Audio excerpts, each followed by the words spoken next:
Evening, folks. Phil Gallagher of ThrabenU University here for another night of sweet legacy action.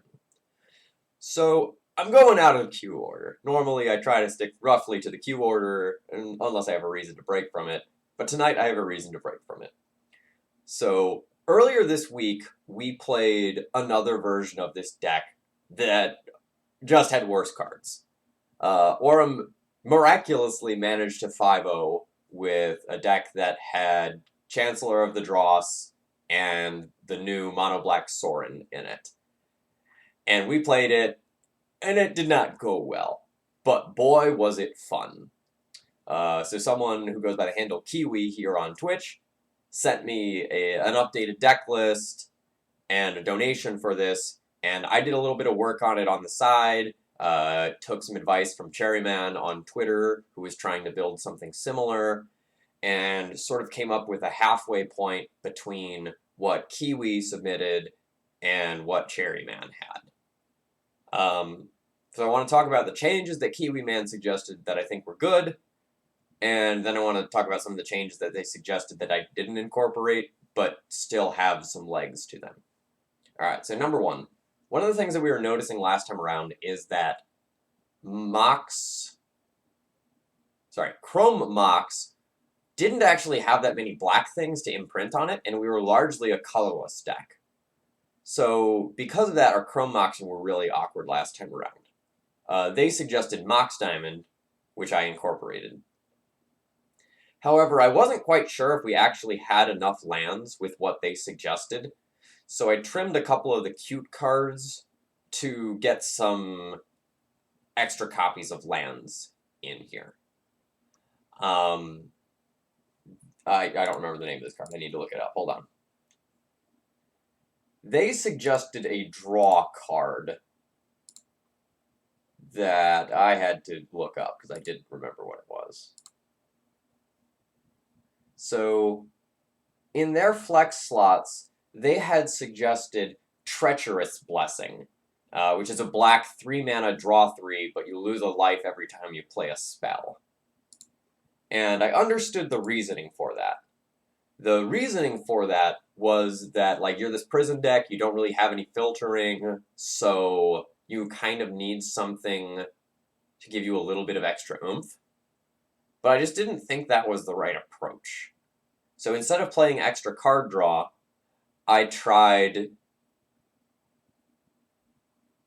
we not end up with City of Traders in this deck? We did not end up with City of Traders in this deck. I'm putting another City of Traders in this deck. I think I own those. Orm, that's a good call. Thank you for that. I really thought those were in... Oh no, they're up here. I just have 3 of them, not 4.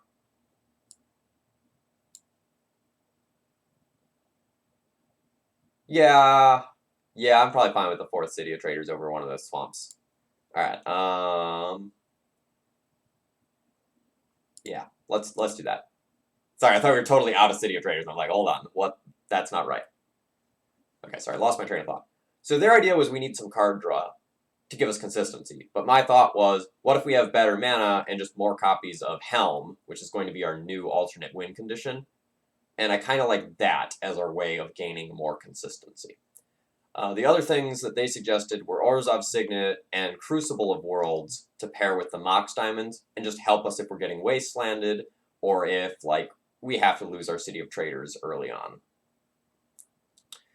So we also added 1 curse more than last time around in the main deck. We added Cruel Reality. At the beginning of Enchanted Player's upkeep, that player either sacrifices a creature or Planeswalker. If they can't, they lose 5 life. Which seems really strong. That's just like, end the game in 4 turns. Good. In the sideboard, we have 1 other curse. Curse of Exhaustion. Enchanted player can't cast more than 1 spell each turn. So that's definitely not bad against, like, some of the Underworld Breach decks if we get paired against them. But we're hoping to beat them with this stuff anyway. The other thing that both Kiwi and Cherryman suggested was adding a playset of Rotting Regisaur in the sideboard. Just so, like, our opponent boards out all of their removal, and surprise, it's a 3-turn clock that I can play on turn 1 if I have a Mox Diamond. So that seems pretty good. So hopefully our Chalices, Trinispheres, and Leylines can carry us to a victory here. So again, thank you to Kiwi for this donation. We got smoked pretty bad when we played this earlier this week. I don't remember exactly, but I think we went like 1-4 or something like that. Boy, did we have fun, though. So, looking to improve on the performance from last time around. And putting my money where my mouth is. I keep saying Leyline of the Void is one of the best sideboard cards in Legacy right now. So, why not shove it in the main deck of something?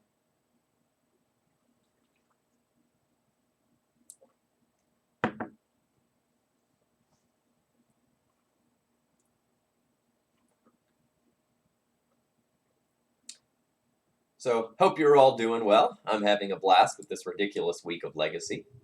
I think tomorrow night is going to be 12 post.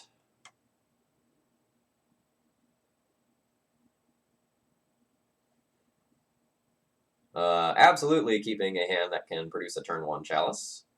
We don't have a lot else going on, but this card's really good. I don't know if you've noticed that.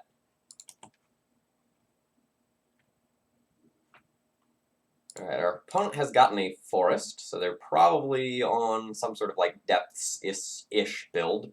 Could be a post build, though. If they are a post build, our hand does stone cold nothing. Your Pithing Needle resolves. You'll name Wasteland. I'm fine with it.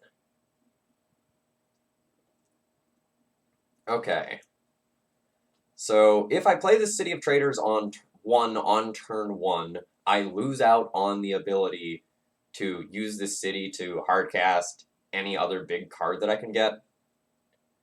My opponent probably does not have very many 1-drops. I'm going to opt to just play that on turn 2 instead.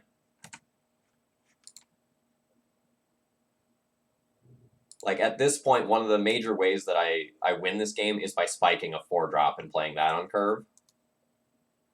And by on curve, I mean early.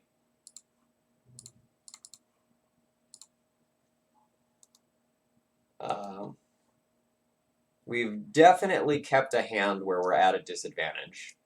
And Ensnaring Bridge would probably be real hot.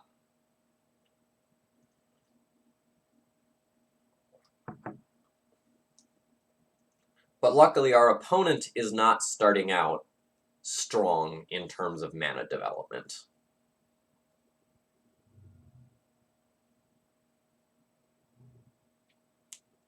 There's the mana development. Alright, that's a start. Do I have a 6-drop I could potentially want to cast next turn? No. So since I don't have a 6-drop I might want to cast, I can just play a Swamp and pass again. Not open myself up to like an opposing Wasteland or something.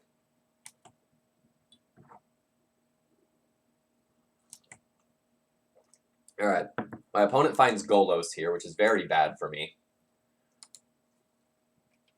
So Golos can either just get my opponent another Cloud Post, or if they have more posts in hand already, they can just find Eye of Ugin, and I don't know that I really beat Eye of Ugin if it gets active early. No, we dropped the Sorens for the Leyline Helm combo.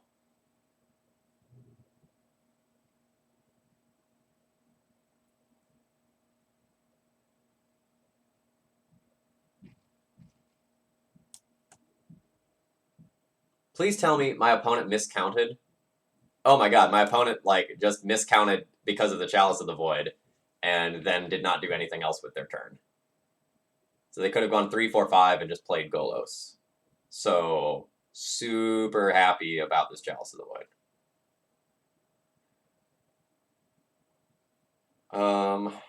I have a Silent Clearing.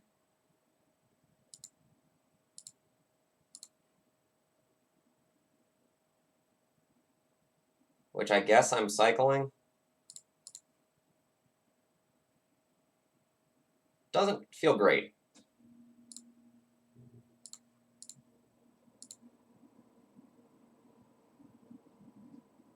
Okay, that's very, very good. And I guess this exact sequence was one reason why I should have played Ancient Tomb last turn, so that if I drew a Silent Clearing into a 3-drop, I could have had the possibility of playing it.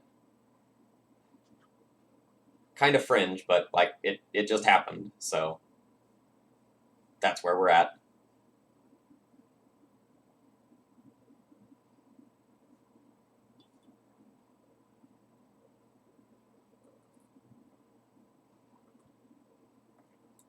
So much mana.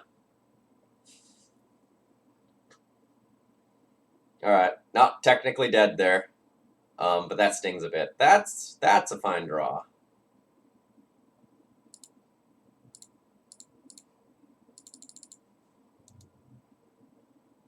The problem here is that my opponent just has Golos in hand, so they can Golos for Eye of Ugin, activate Eye of Ugin, find another Olamog as long as they have one, and then remove my Ensnaring Bridge. They've seen the line. Uh-oh.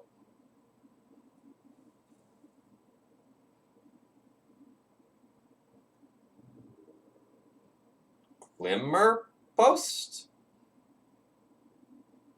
What? Oh, they have Karakas in hand. Okay. Okay. Fine. Concede.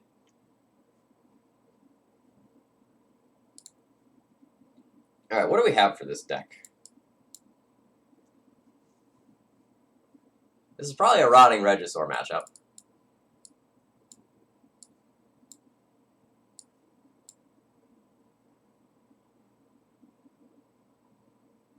Sorcerer's Spyglass is pretty good. Chalice is probably fine when I'm on the play and unplayable when I'm on the draw. I'll definitely cut my Trinispheres.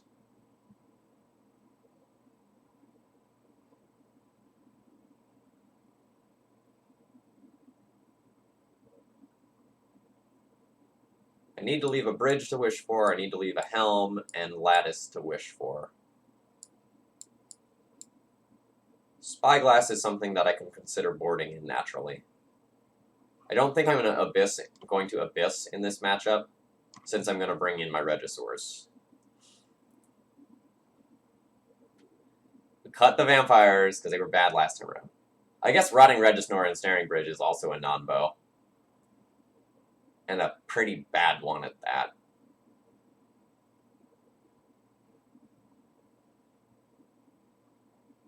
Spyglass is for Eye of Ugin.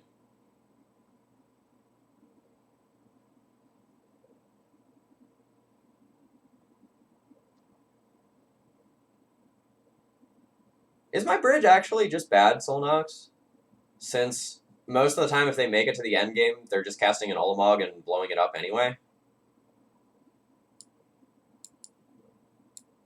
I think when I'm on the play, I try to take advantage of this.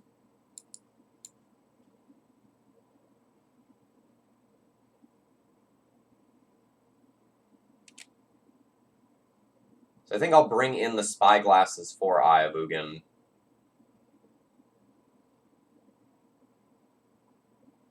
And call that good. I also could cut the Crucible.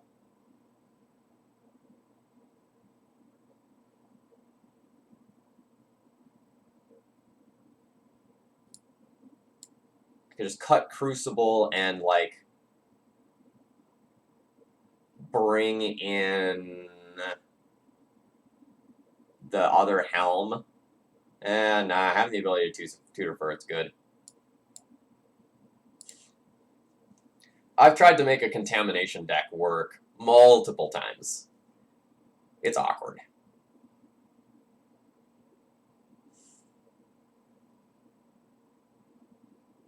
Nope.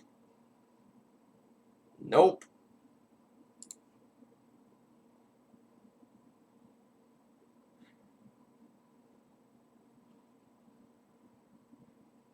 I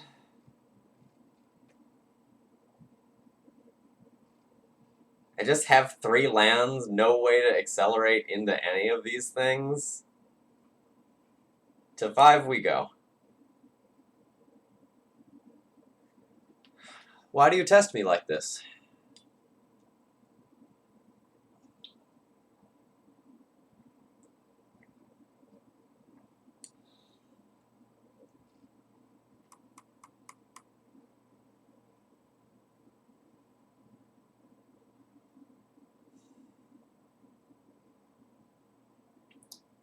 So I would keep probably these 5 cards, play turn 2 Spyglass. And then I just start helming them and try to hit one of their Eldrazi.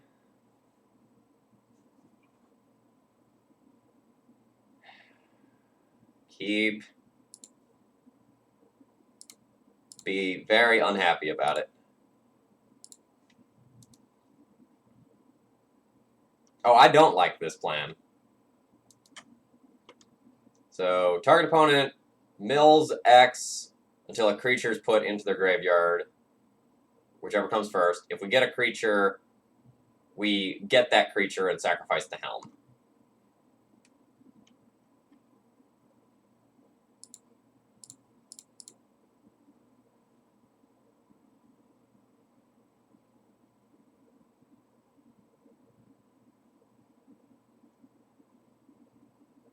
Caracas is awkward with this hand. So specifically, because if we get a big scary creature out of their deck, they can just bounce it with Caracas. And if Natural Helm is going to be our plan, I should probably shut off Caracas.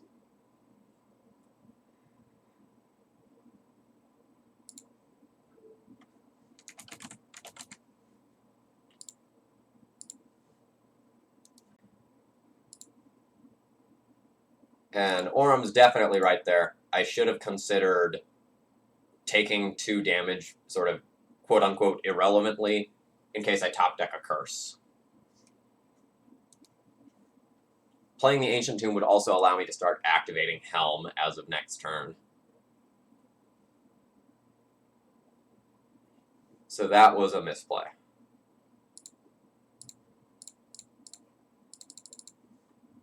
So I could have activated Helm for X equals 1 here if I had played Ancient Tomb last turn.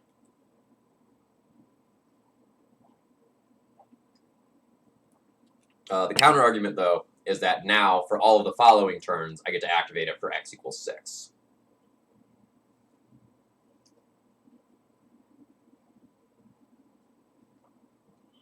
There's your boy Golos.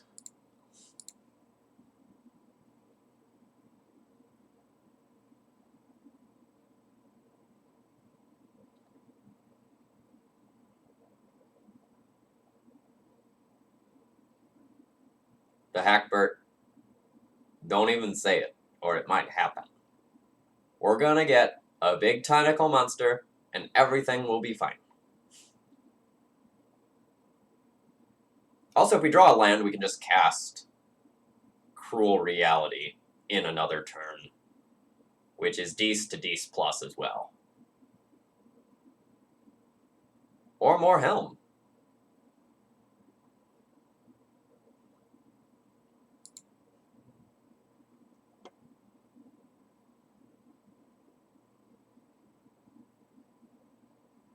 I think I just passed the turn. Actually, if my opponent plays Krosan Grip, that's awkward. But passing the turn means that my opponent can't just, like, Ulamog away the creature that I would get off of Helm of Obedience. So I'm not gonna just play it out here.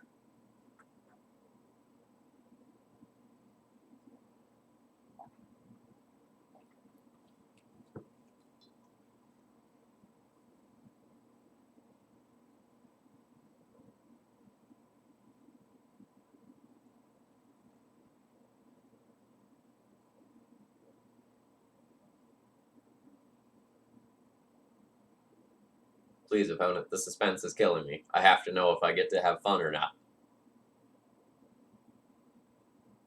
Yes. I will allow you to thin your deck of 1 Cloud Post. Ah.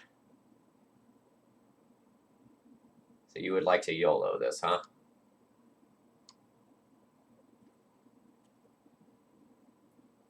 Do you have enough mana to YOLO that? You do. So I think I let that happen. How bad is it? Ramunap, Force of Vigor, and Crop Rotation. Alright? That's not the best for me. Dark you. Yeah, opponent confirmed knows how to have fun. Here we go! Here we go!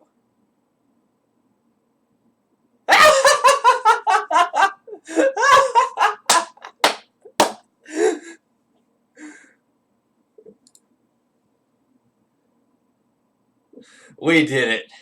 We did it, boys and girls. We did it. I don't care who you are. That's fun magic. Now, let's ignore the Caracas over there that is now going to be turned on because of Sorcerer's Spyglass, and let's just enjoy the moment, okay? Let's just enjoy the moment.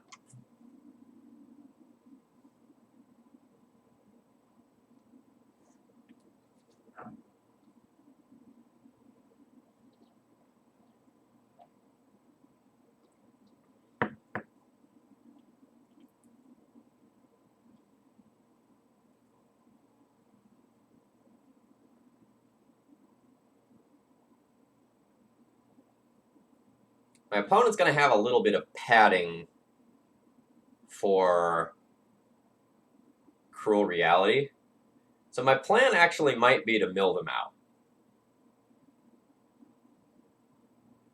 Only half kidding. So, like, I attack them for 20 cards. They bounce their Ulamog. I just helm them again for some large number. You're not quite dead, but not in great shape either.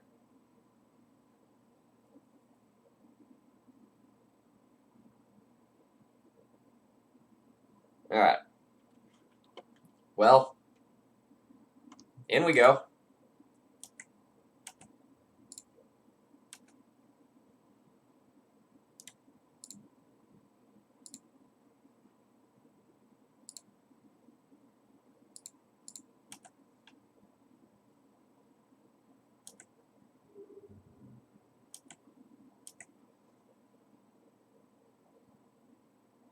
So 4, 8, 12, 16. Oh man, my opponent just has infinite extra turns, don't they? So I know they have Emrakul from when I looked at their hands. They just have infinite extra turns. So that's not good for me. Can we Helm of Obedience our way out of this somehow in some way that I'm not thinking of? Let's find out. What do you mean I don't need to play anymore? I still have mana to do things with. I got prime time! See, we're having fun.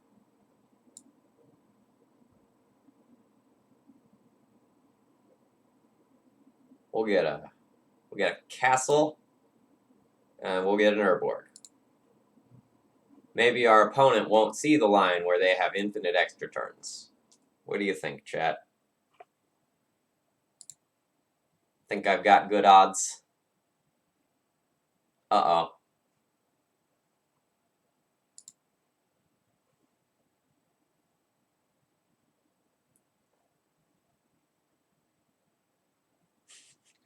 Got some screenshot value already. Yeah, I agree. I will let my opponent do their fun thing, and then I'll concede. Yeah, narrator. They saw the line. That was super fun, though. I got a Primeval Titan and an Ulamog with Helm of Obedience naturally. Like, we're doing everything right by Legacy standards. This is perfect deck building. I'm absolutely pleased.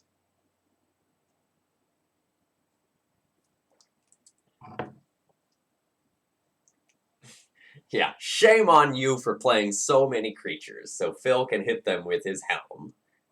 Really mistake on their part, right?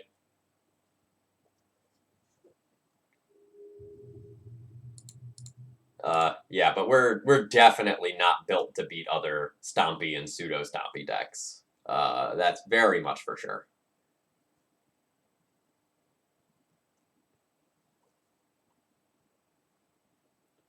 We are looking to play against slow, slow, dirtily things. Yeah, Innistrad Revenue Service, you got it. That's exactly what's going on here. Peak legacy deck building. Chef's kiss. Yes.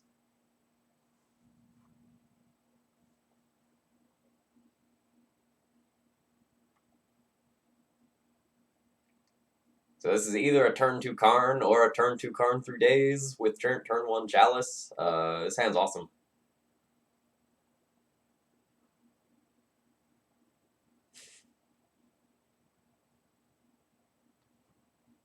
I mean, we're always looking to meme fast combo with 3-ball. You know, we're gonna ruin combo decks of the moment. So like TES, Breach, Ant, those sorts of graveyard decks that are also getting incidental value out of their graveyard. Like that's where we're wanting to be.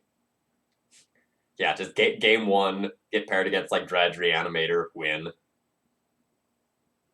I would accept that as well.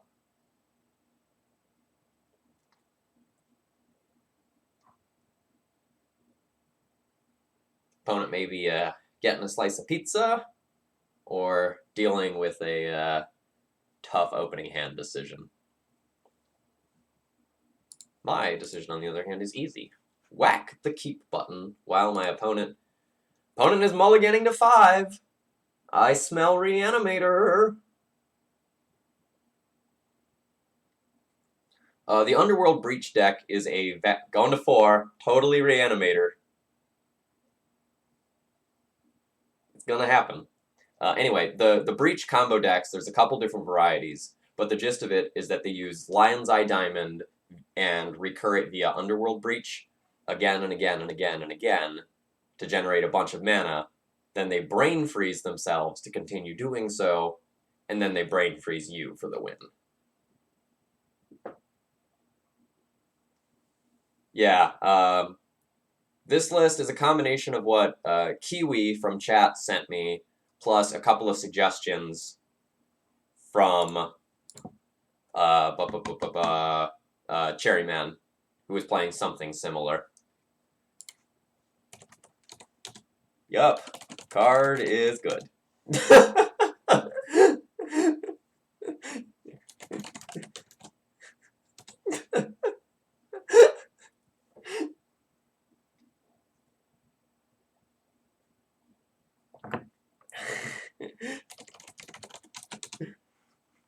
I asked opponent if we should just go to game 2. They said, not yet.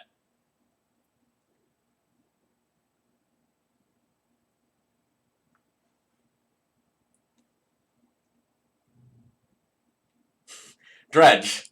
Dredge is the answer.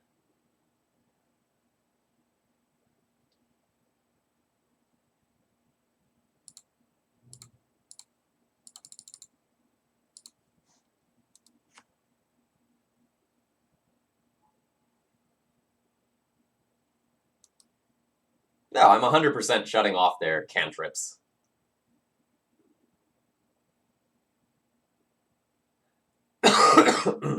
Yeah, Jig confirmed up, and that's fine.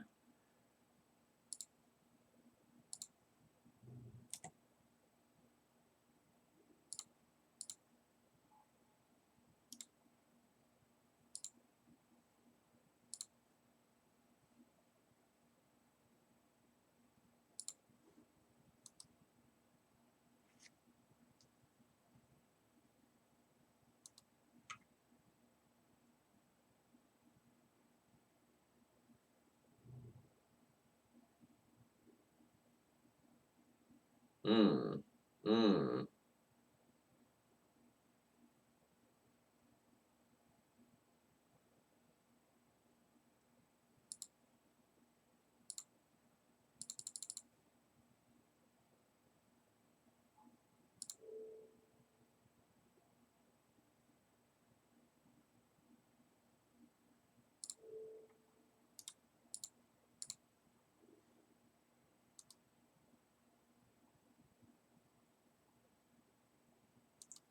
I knew opponent was just going to f6, I would have taken out Cephalid Coliseum instead. Oop, wrong way.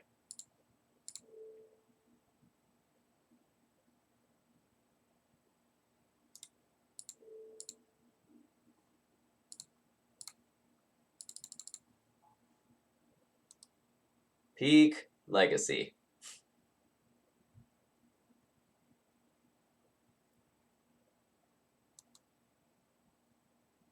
I did not know that killing lands like that triggers bridges. That has never come up for me.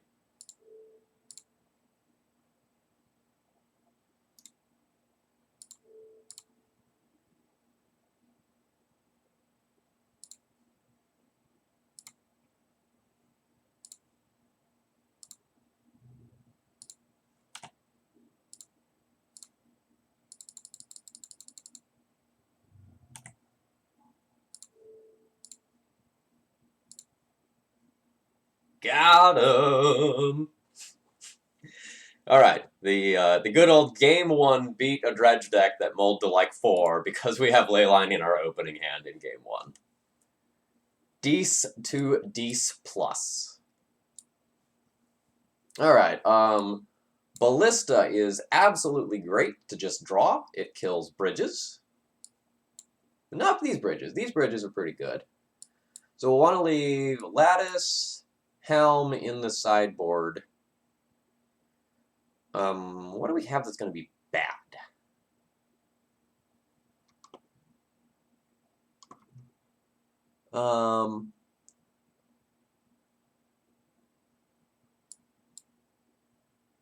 Okay, we're not playing the card draw curse anymore. That one's not here. So I guess if I want to keep a curse-based finisher, I need to keep Cruel Reality.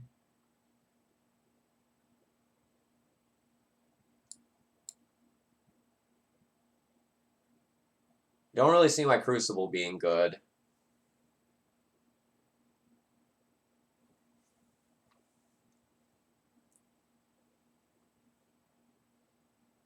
Yeah, I mean, I think we're pretty well suited to this fight.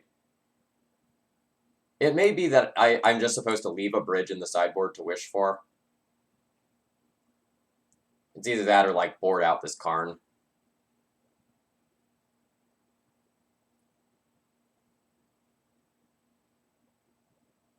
And play the bridge in the main deck.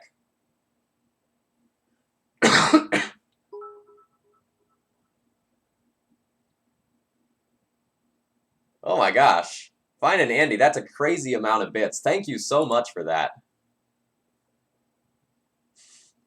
And I understand that. I usually try to leave my grading at school, but I'm falling a little bit behind this week just because I've been sick. I might have to take some grading home for a change. Let me give you some Thalia love here in the chat.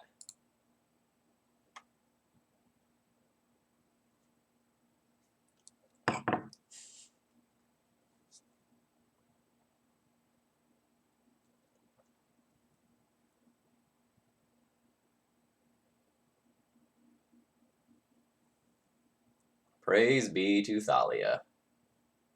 Thalia, best girl, for sure. I do think our general curse plan of Curse of Death's Hold into Overwhelming Splendor is probably pretty good. So we just, like, nuke all of their creatures, and we'll nuke all of the zombies as well afterwards.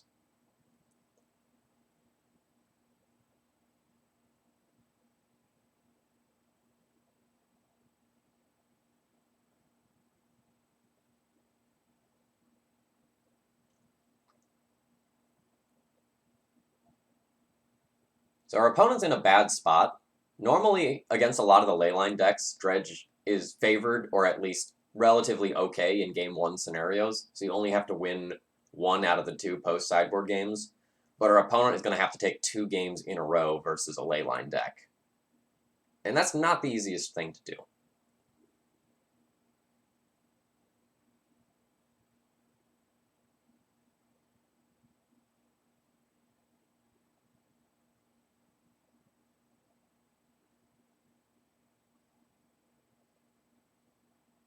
I think I keep this hand. Um, it has no ley line, but we have turn 2 Karn or Trinisphere into turn 3 Curse of Misfortune if we play Signet on 1. I don't have a Crypt sideboard.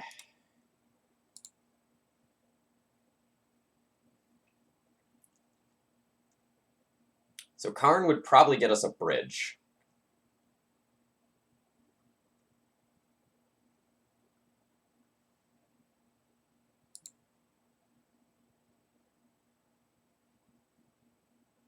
So with this hand, I would go turn 1 Ancient Tomb Signet, turn 2 Curse. On their next turn, I Curse of Deaths hold them, followed by... Or sorry, I Overwhelming Splendor them, followed by Curse of Death's hold.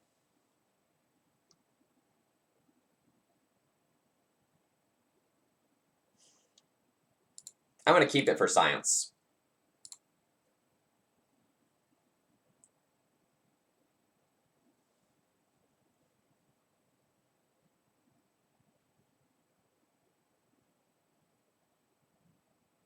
So if I were them, I would have read that long pause as my opponent has a bad hand with a ley line.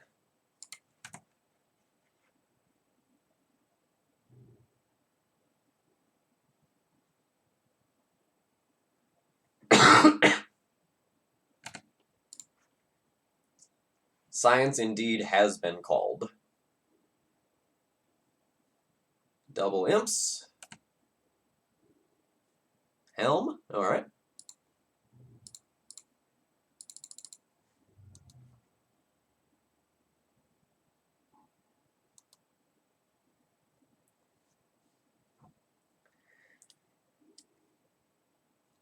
Alright, Wispmare is something my opponent is playing. That's good to know.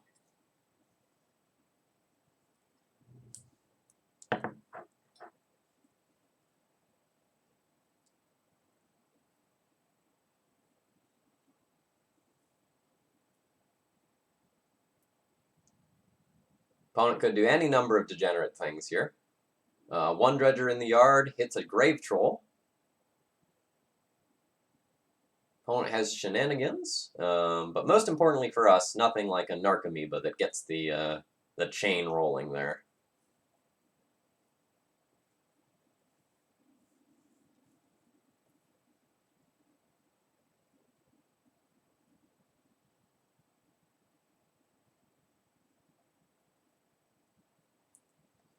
So far, as far as interaction goes, we've seen Wismare, Shenanigans, Wear Tear as 3 different types of removal. Presumably, there might be a couple copies of some of those in there.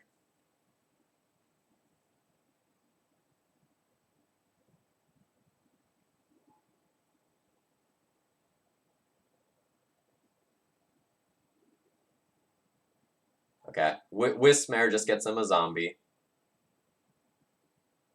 So then they can Cabal Therapy. See what they name.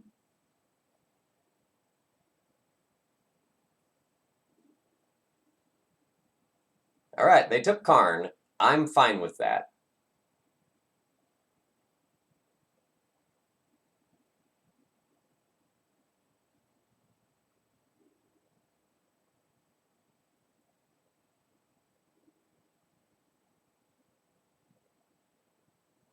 Oh, the choices.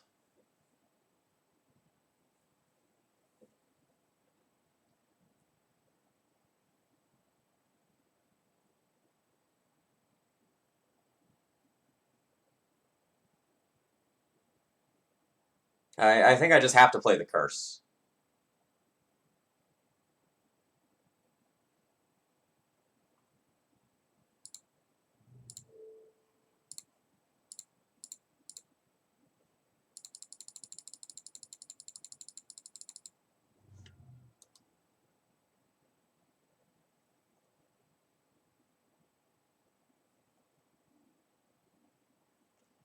Well, if my opponent has another land, it hasn't outlived its usefulness.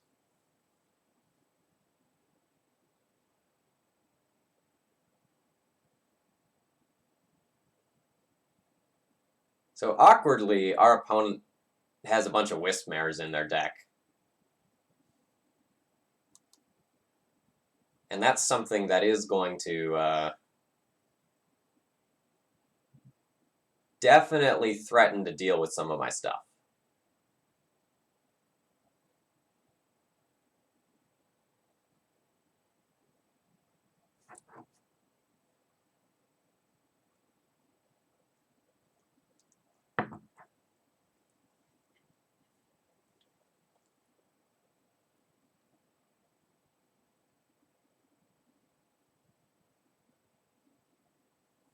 I sort of lean towards Stratosphere being the better play on my turn, but we're not playing a curse deck to not just play the curse at every possible opportunity too, right?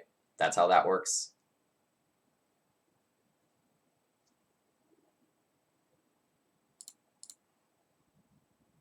Yeah, so Overwhelming Splendor will make all of my opponent's creatures lose all abilities, and just be like 1/1s. So that'll be pretty strong.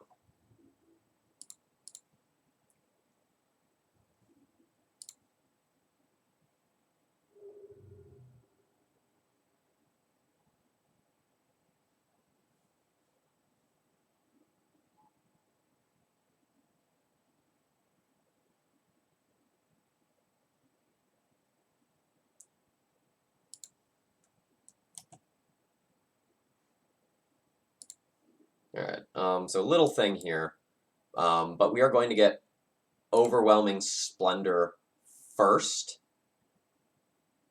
because it's going to stop any ETB creatures from doing things.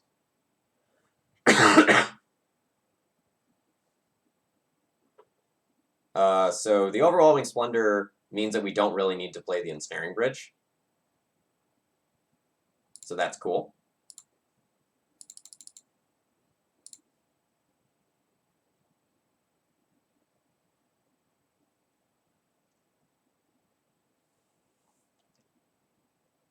Now we Chalice on 1, which will stop Terror from blowing up our enchantments. And then we play a 3-ball so that our opponent can't cast spells. All in all, seems strong.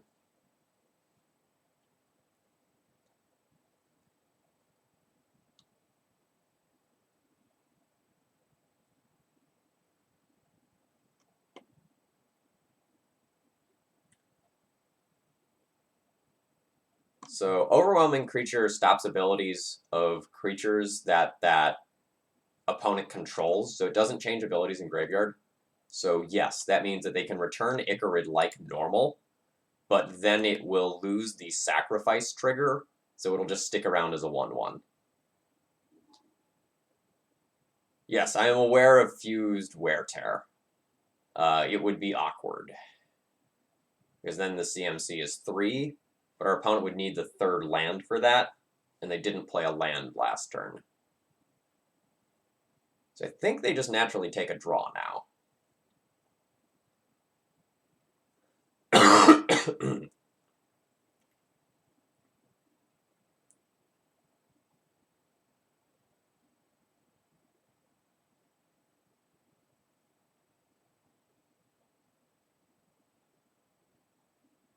Yes, they just naturally take a draw.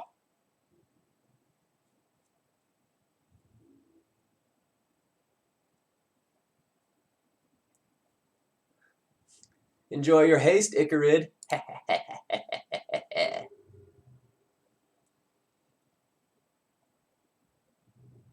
Ooh, they do have the 3rd land.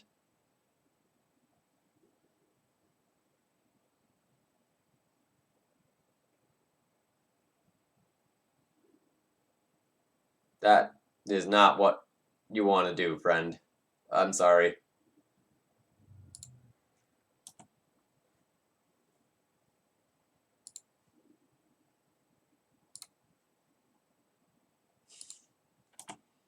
Enjoy your zombies.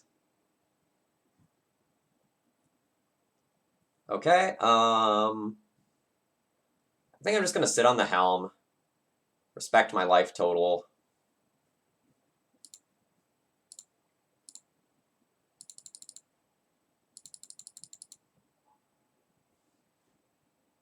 Call that good.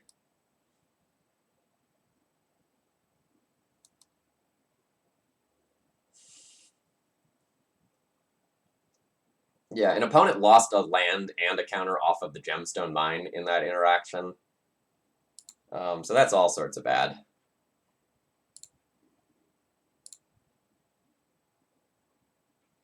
Okay, I need another color to do that.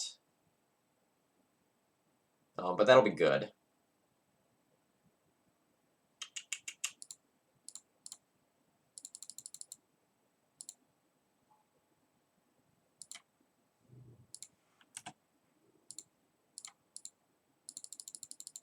I will go ahead and put that into play so that we have a kill if our opponent goes and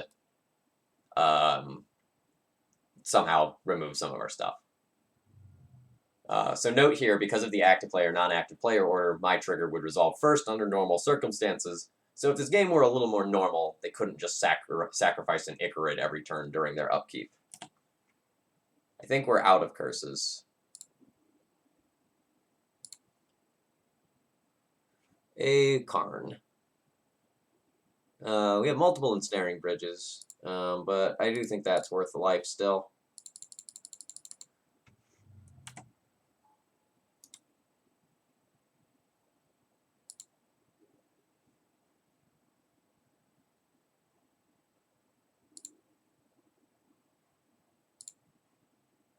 So no, the other Karn is the other card. Okay.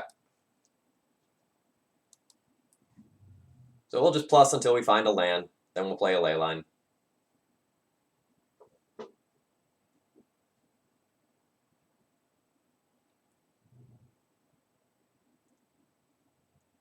That's a filter, but it's a filter that costs them a land. Always yield to that. No. Plus.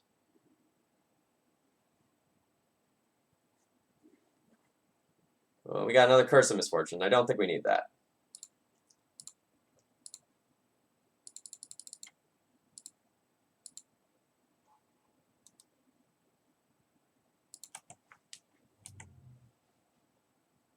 I think our Curse is just going to kill our opponent before we get the chance to do anything cool.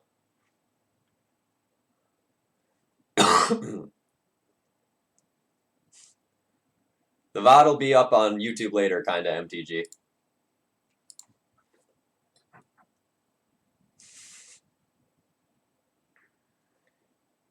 I wanted to combo them out. I was so close. I had both halves. I just needed a black mana. Oh, really though, Cruel Reality was a definite improvement over the when they draw a card drain 2 that was in the deck last time around. Yeah, you're right. You're right. Honestly, I killed all of my opponent's creatures forever with Overwhelming Splendor plus Curse of Death's Hold. That is admittedly pretty cool.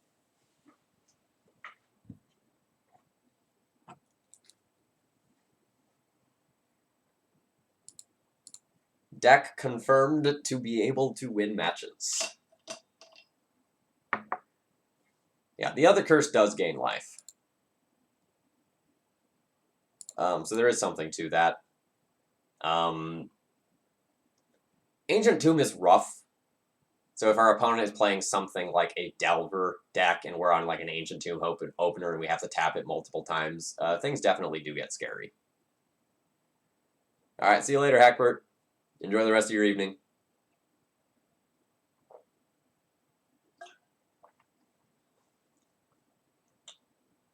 Oh yeah. In my eyes, after we opened up in game 1 with a Leyline against a Dredge player, the league entry was worth it.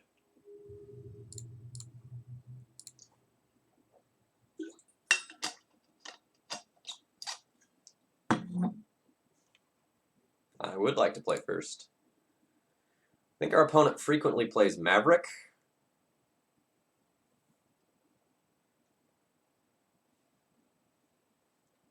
With one more land, I would keep this hand. But it's also really awkward, the cruel reality in hand. This does nothing. Literally nothing. No, I did not. Had kind of a crazy day at work.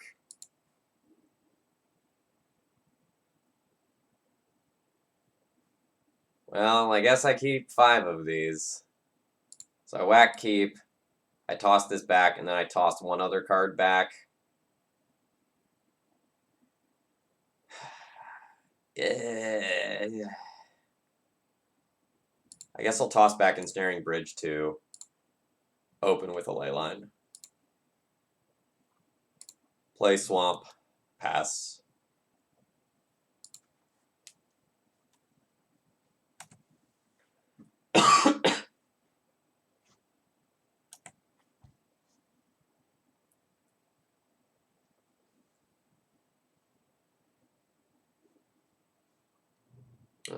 Yep.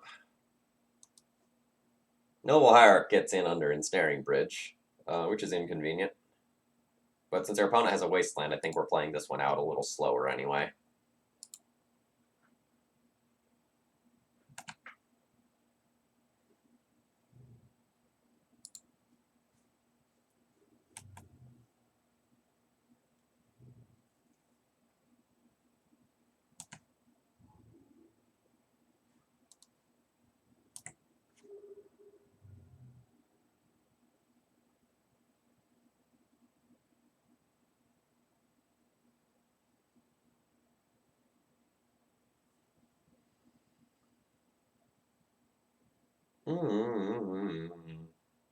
So what do I want to get Wastelanded? Probably the Ancient Tomb over the City of Traders. So I'll play that out this turn. With my intention being to play Snow-Covered Swamp next turn into City of Traders the following turn.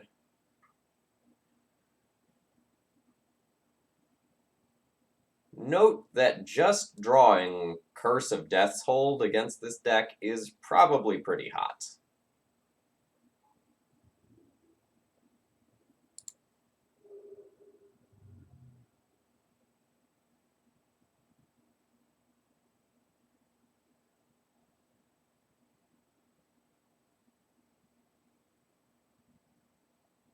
My non-basic lands are not safe. Very much not safe.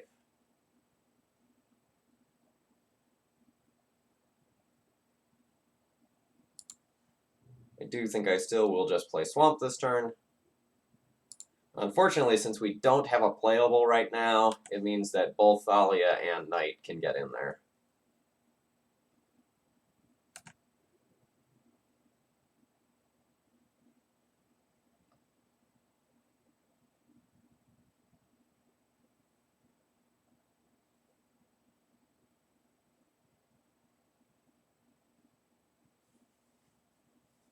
Opponent's stopping to think about it, though, so they might want to use the Knight for acceleration.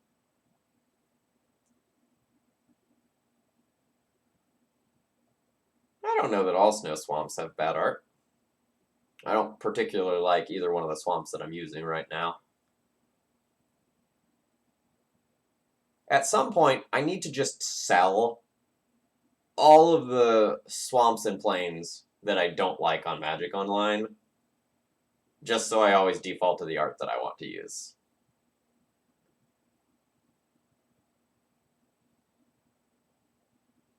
I get really tired of like randomly uploading a D&D deck list and it not having my default planes that I like.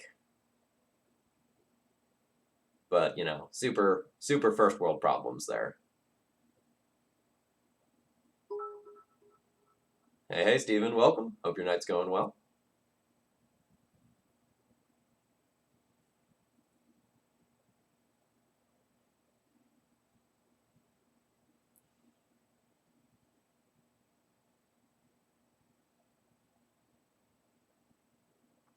Nuh-uh.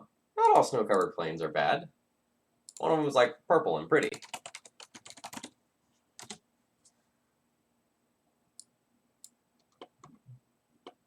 Like, I think this is a fine plains.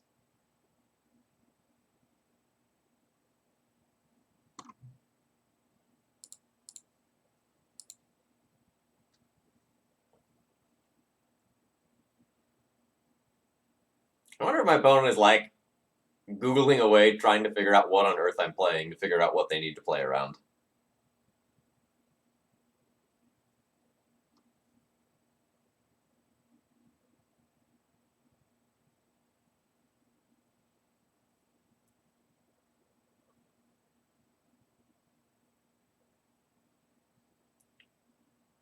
What are your all's thoughts on the new lands from Theros Beyond Death?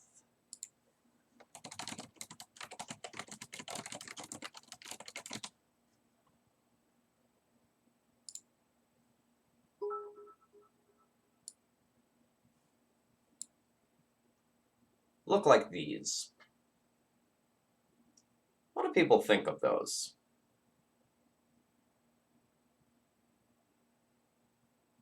I like this one. I like the swamp one. I'm pretty lukewarm on the rest.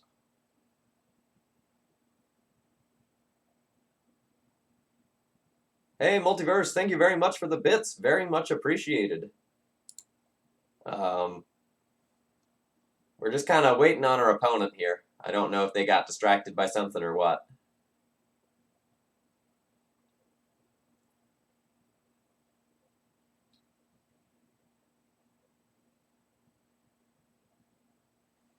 I very much like the... Yeah, our opponent did lose connection.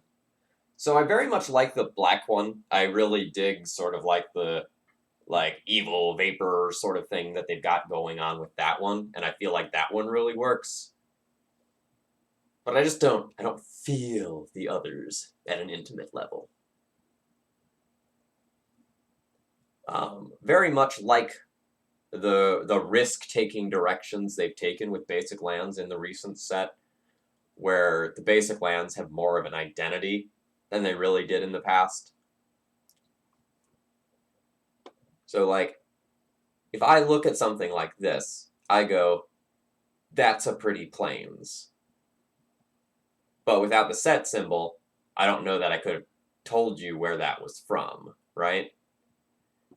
And then with a lot of these recent ones, I feel like I look at a lot of those lands and I go, oh yeah, that's from this set of lands. I actually haven't really looked at the new unset lands. What is it called? Unsanctioned?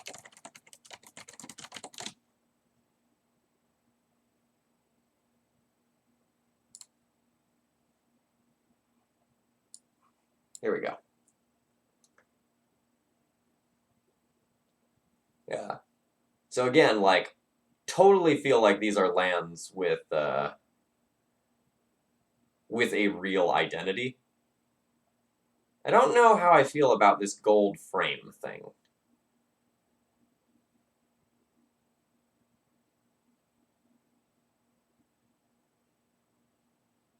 I feel like I don't love the swamp. I feel like I don't love the forest. I like this less than Bucket Island. I like this less than, like, say, the Lightning Plains, or Sunflower Plains, or Great Wall Plains. I like the mountain the best out of the bunch. But I'm kind of neutral on these.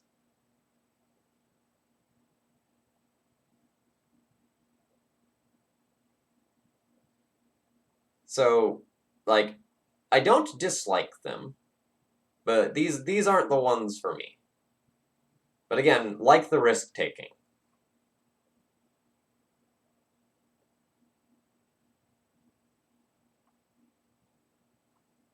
Yeah, I feel like this island is a lot like a lot of other islands I've seen before, and I feel like I almost recognize this swamp art.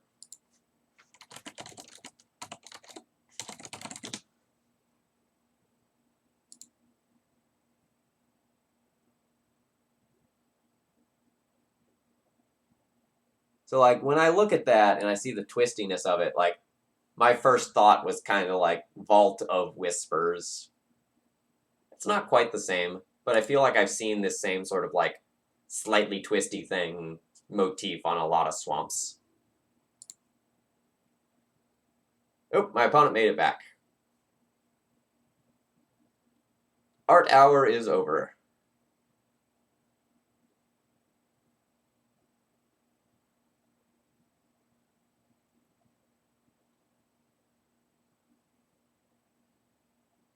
Maybe.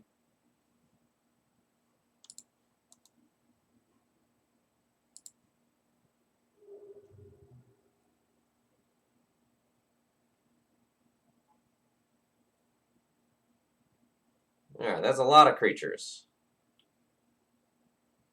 This is actually very good.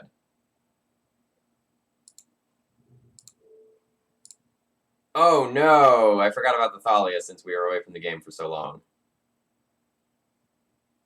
We can't pay the tax. 2, 4, 6. We just take 7 damage here if my opponent attacks with all of it. Otherwise, they knight us.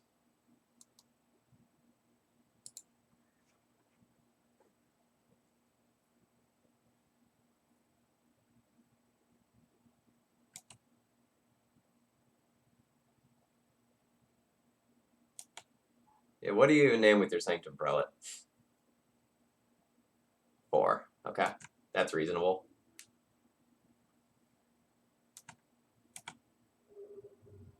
So now this curse is just too slow, right? Like, I play it and then die? I guess I can draw a basic land here, or another land that doesn't hurt me. That'll do. Alright, so I go 1, 2, 3, 4, 5. Land. Sack that. This. That. Here.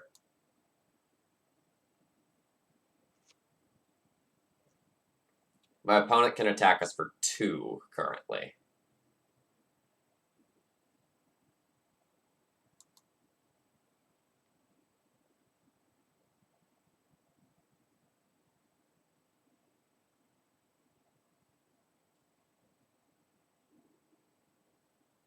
Awkwardly, I think I'm deterministically dead. Oh, never mind. My opponent didn't wasteland me. Never mind. I'm dead anyway.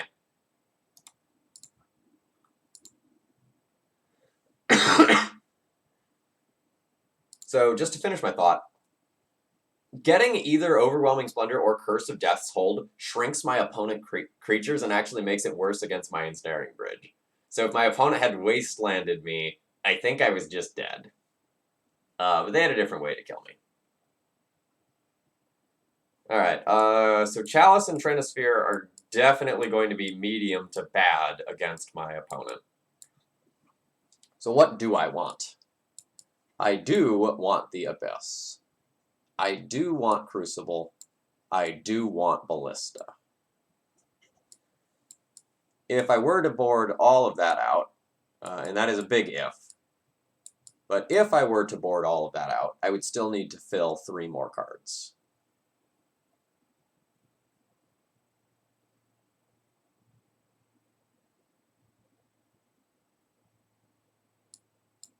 Karn probably needs to be able to tutor for those.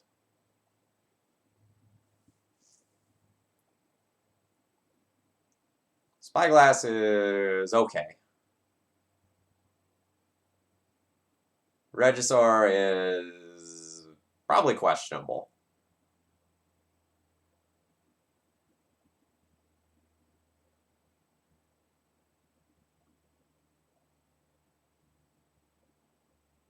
Like, there's worlds where my opponent just keeps Swords to Plowshares in. There's also worlds where my opponent just, like, chump blocks this a bunch and I lose a bunch of my hand. It also just plays poorly with the Abyss if I'm going to board that in.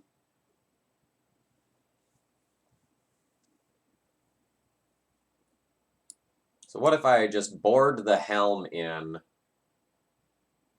leave these 3 cards as my primary tutor options, and also just fill the gaps with Spyglass. Let's do that.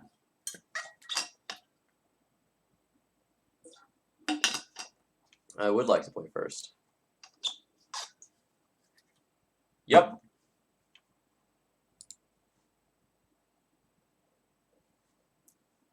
Abyss 1 turn early seems great.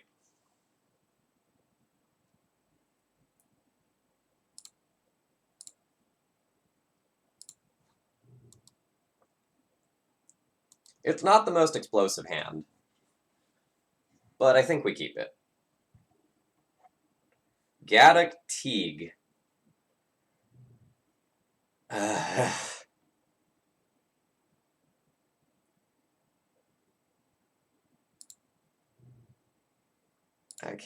can't beat a Gaddock Teague, right? Just like literally cannot beat Gaddock Teague unless I get my Walking Ballista.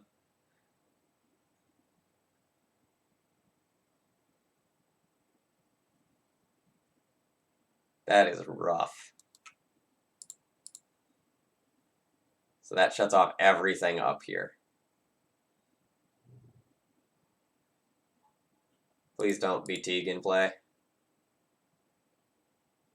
Yeah. GG.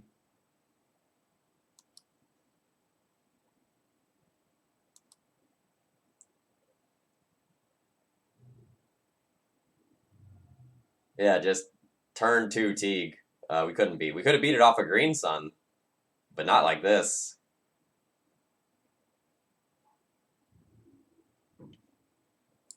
You know, we're playing to a 1-outer. And that's awful.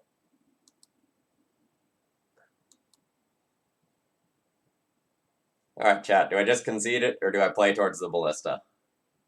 I'll let you decide.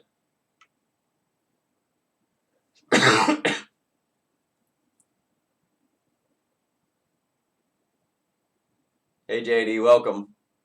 Our amazing hand was destroyed by turn 2 Gaddock Teague. Don't look. It's shameful. Play. Alright.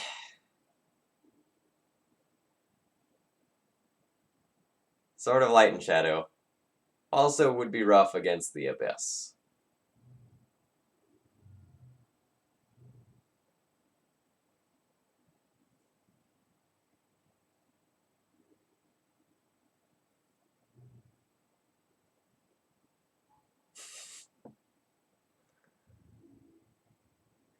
Yikes. So now we'd have to Ballista for x equals 4 in order to kill this.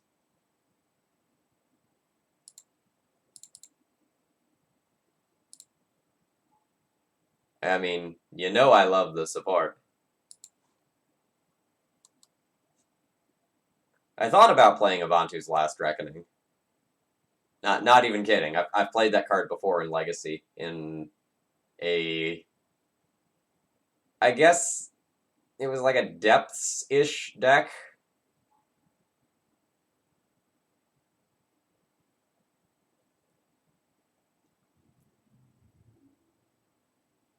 So we still just get punched in the noggin for a billion here.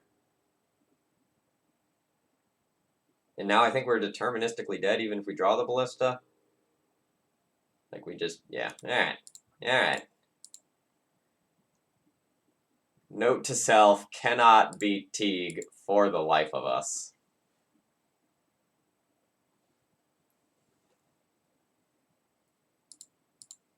No, I remember what I played Bantu's Last Reckoning in. It was a Life from the Loam deck. And I think it had Worm Harvest, too. It was like a super late game deck, essentially. Yes. Keep. Keep.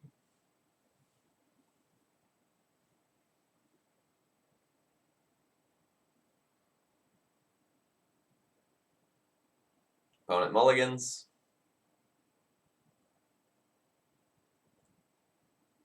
Opponent mulligans once, could be anything. Mulligans twice, leyline's good against them. It's the law.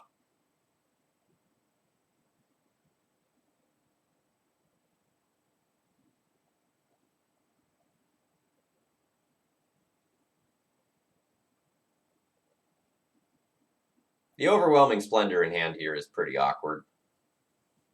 But, like, we have the way that we're going to win this game.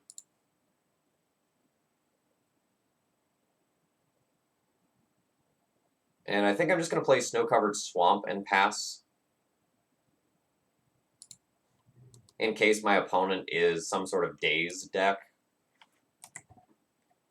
So that I can end up playing my Helm through a Daze later on. Or just, like, naturally play out my Helm on turn, what'll that be, 3? And activate in the same turn. Like, not give my opponent a chance to do something like Phyrexian Revoke It or something like that. Grindstone, okay? Sure, sure, sure.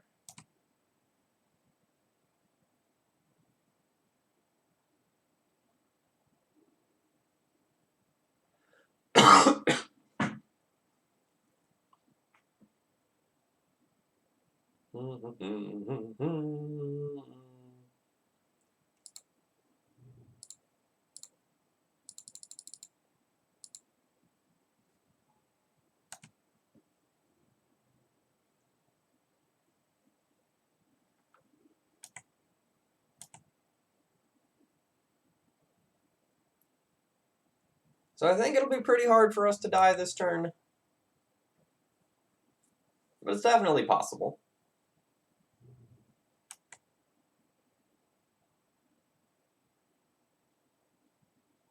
The scarier situations are if my opponent, like, has a force of will.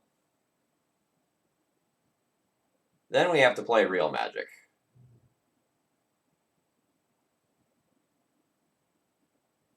So since we're seeing blue-black, that probably means Baleful Strix is in here. Yup.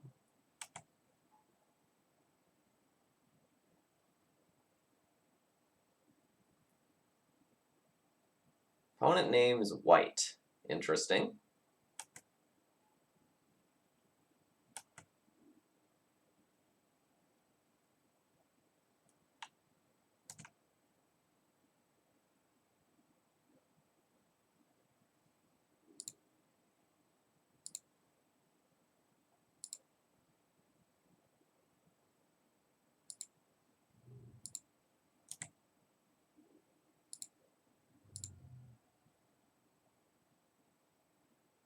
I think my combo was faster, friend.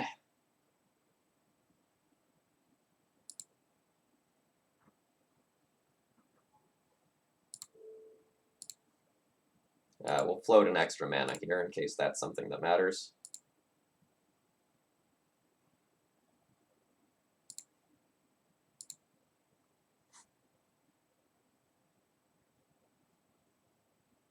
Whee! So my opponent is playing Painter Grindstone. What do we want against them?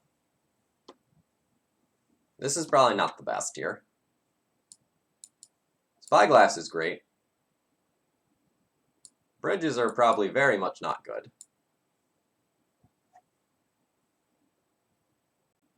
Yeah, it's down. I have to figure it out. But I've just been streaming all the time, so I haven't had a chance to do any troubleshooting.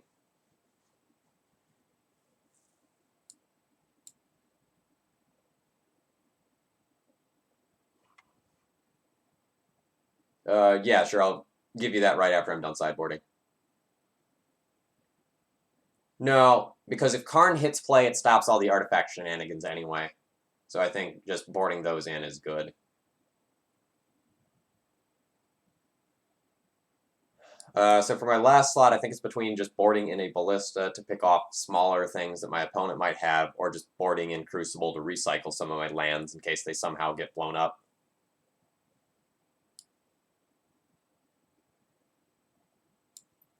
I could also just board in a random Regisaur.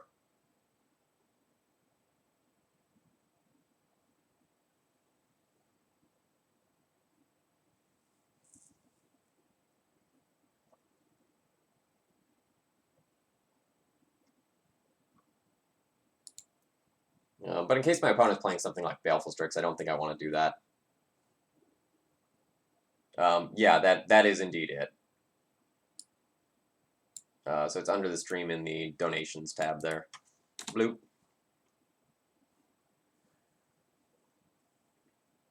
Is this hand powerful enough? I just stop one of the things they do and then play another bump in the road.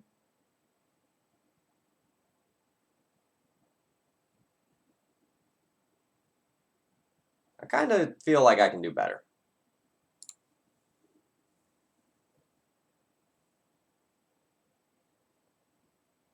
I feel like this qualifies as better.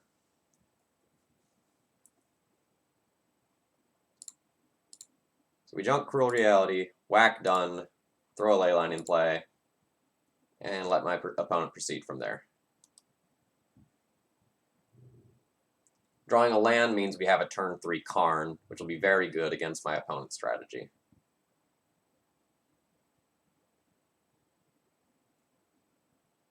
And no matter which one of my primary threats they name, I have another one here.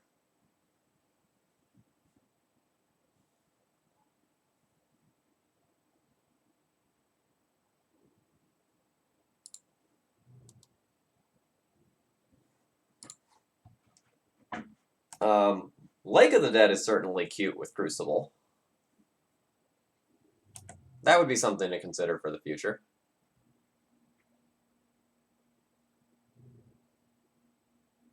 Does my opponent just get the fast combo hand this time?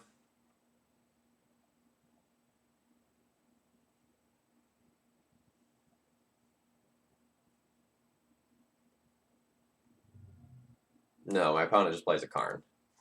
Quote unquote just. Karn minus into Karn minus is very strong here.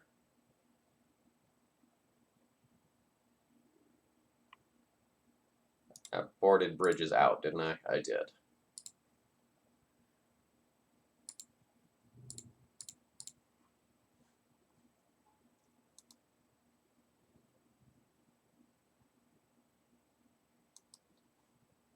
So next turn I can play my Karn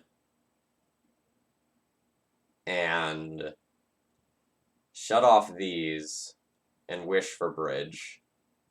A lot of the damage is going to be done by then, though. And I'll lose my Karn.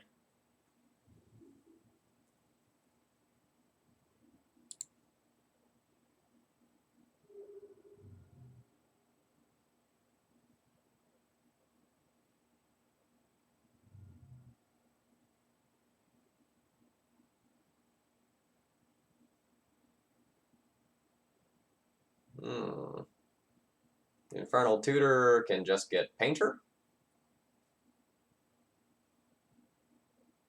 That's bad.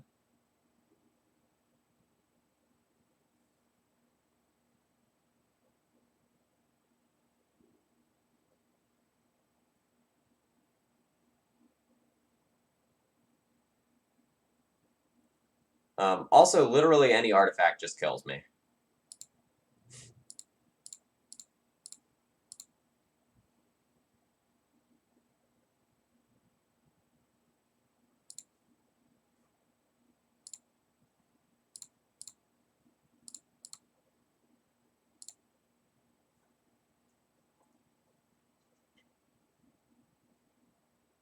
I'll show him the Karn.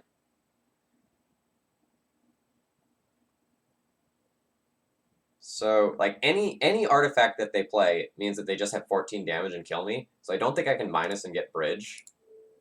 I think I need to blow up their Mox Opal so that I potentially don't just die to combat damage.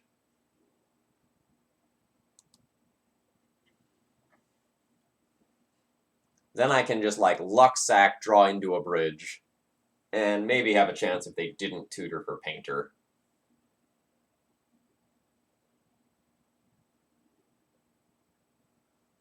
You can have Psy. Wishclaw Talisman is interesting. So an early Karn on my side of the battlefield is going to be crazy good against my opponent.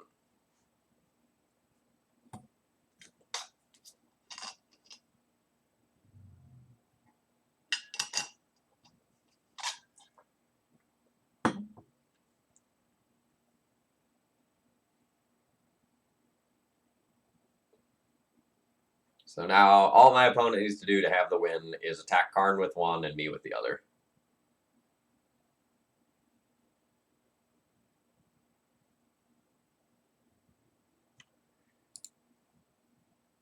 Womp womp.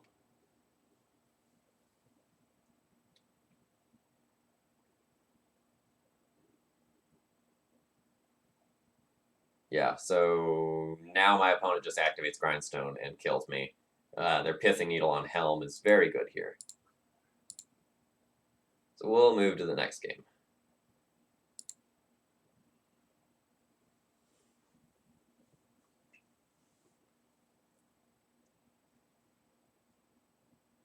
When I'm on the play, my Trinispheres and Chalices are definitely going to be better, as is my Karn. So I don't think I'm going to adjust my sideboarding at all. I think I'm going to try to run back the same plan. The Crucible's just about the only thing that I would consider cutting. I could consider Crucible, like cutting Crucible for Rotting Regisaurs, just to like have something at Compressor Planeswalkers.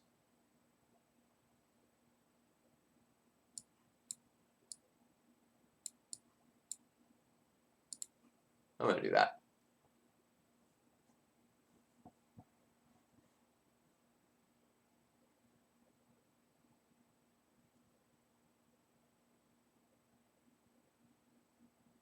My opponent is probably not blowing up my lands, given what I've seen from them thus far.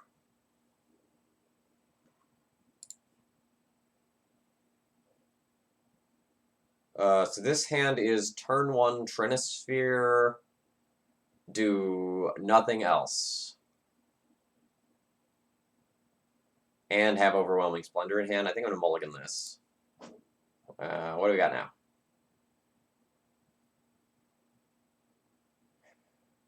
Turn 1 Urborg, turn 2 have 3 mana for Rotting Regisaur or Trinisphere. Keep. Pitch a Curse. Not super excited about this hand because my opponent gets to vomit all of their 0-cost artifacts on turn 1, since I can't turn 1 Chalice or Trinisphere. But I think we have enough powerful cards here that I can't mulligan.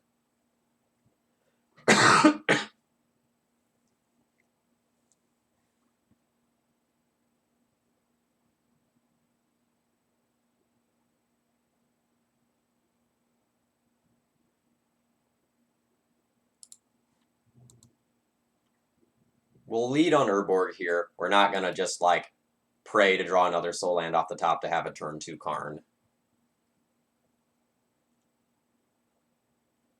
My plan right now probably involves turn 2 Trinisphere. Turn 3 Rotting Regisaur, discarding Curse the following turn. But we'll see.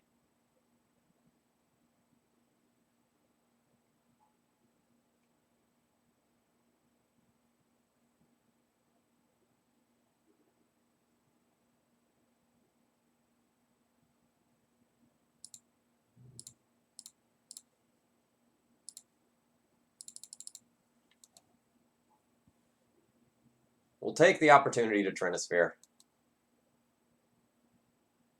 Opponent will very likely be able to play a spell this turn, though.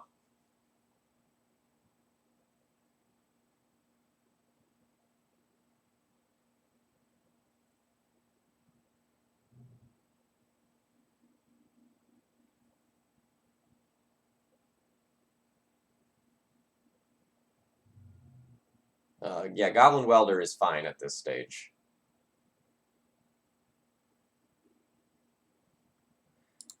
Alright, new plan. Play a dinosaur. Hope it works out somehow.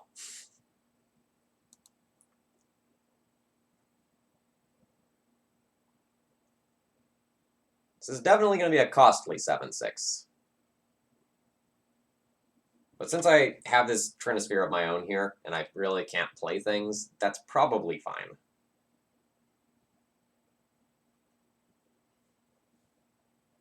We are just living in fear of Painter at this point, though. Opponent taking the pro play of getting black mana out of their Scalding Tarn. And their Ancient Tomb. Opponent saved themselves up to 3 life this turn. Mad respect.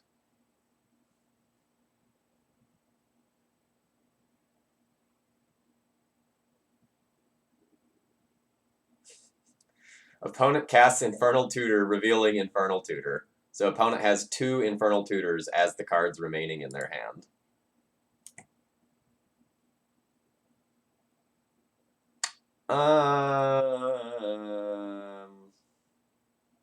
A junk Curse. Because if I draw a Soul Land, I'd rather Karn. Yeah, there we go.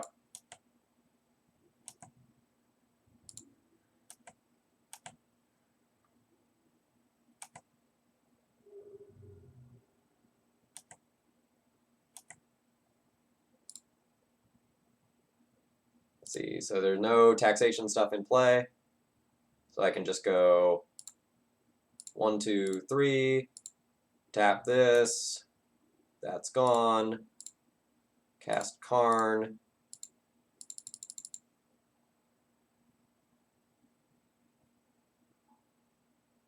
So that shuts off the abilities of my opponent's stuff. So now let's just start blowing stuff up.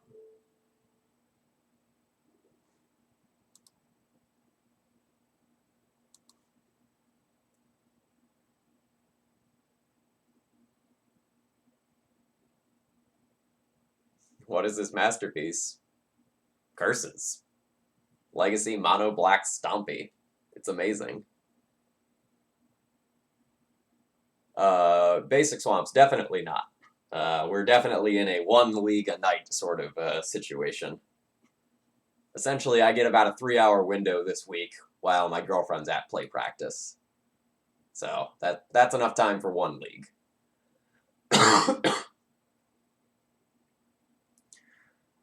We probably won't see Maverick or D&T on stream for at least a week.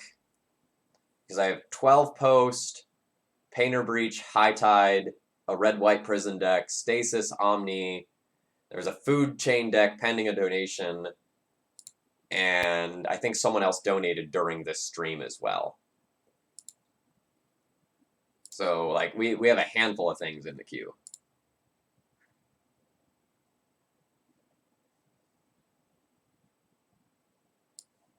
Ignore the stuff on either side here, but this is essentially our donation queue in the middle, with these 2 things being scheduled when appropriate. I'm waiting to reschedule with Daryl until I get better. I will. I always go over my email after the streams are over. I don't do it in the middle of streams.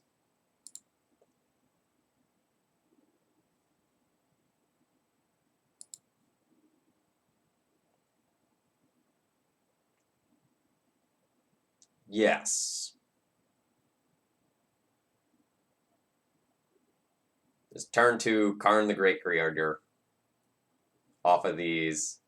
Hope to draw, like, tutor for something, play it, get Curse of Misfortune a couple turns later.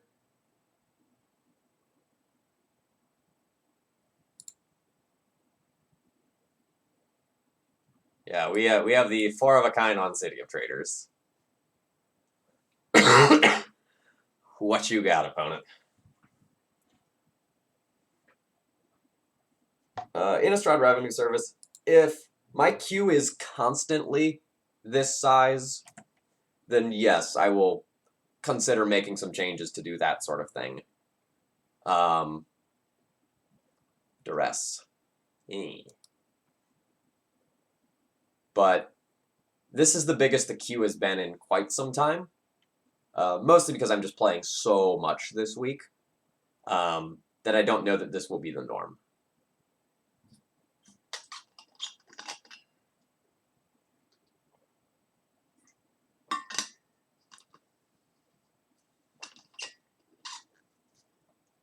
Ooh.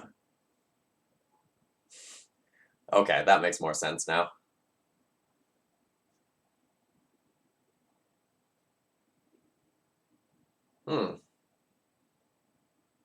Is this the route we're going?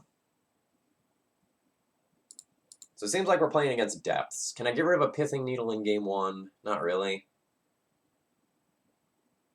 So that's just there.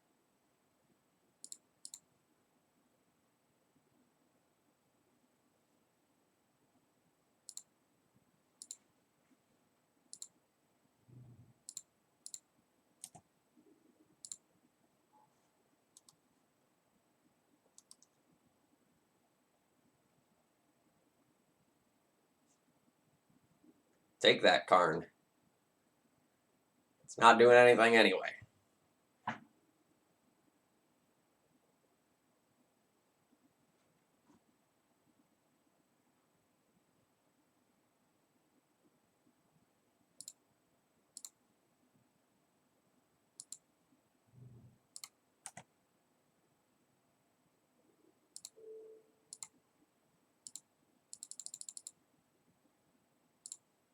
What do you got? Nothing. I just took a bunch of bad cards off the top of your deck.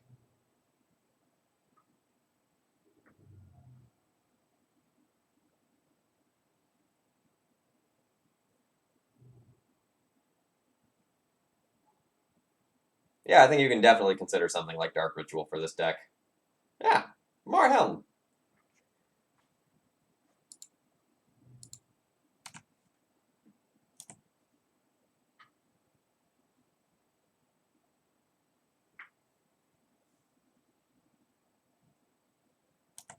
Yes, yes.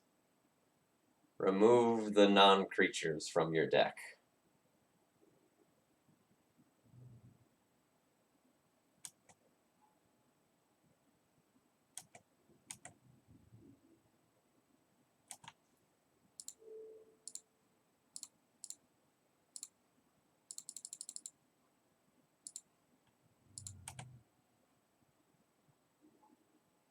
A Vampire Hexmage.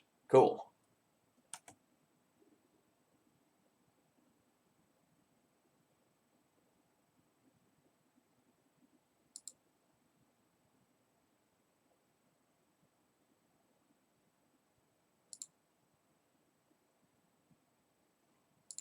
Actually, I guess I can do it this way.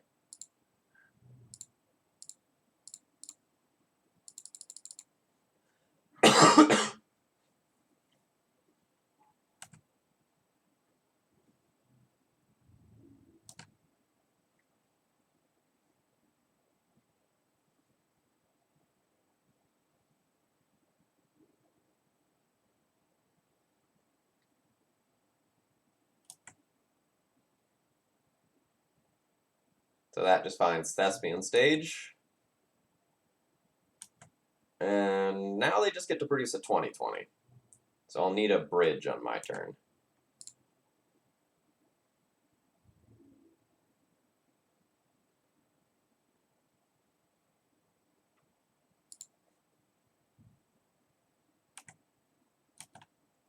I also have a Blood Moon emote, like a Moon Man.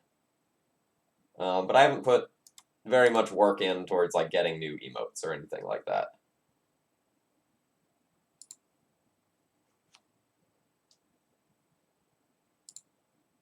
You can only focus on so many things as a content creator, and my focus is on like the time that I spend streaming and recording and doing all the strategy stuff. I don't try to make the content as pretty as possible, and that has its strengths and weaknesses. But that's where I'm at.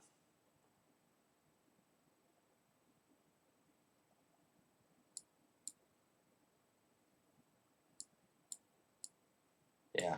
So my biggest changes to content usually come over the summer when I have more time to throw at the stream. Alright, so I want Spyglass. I guess I leave a bridge in the board for Karn. Ballista for Hexmage is okay.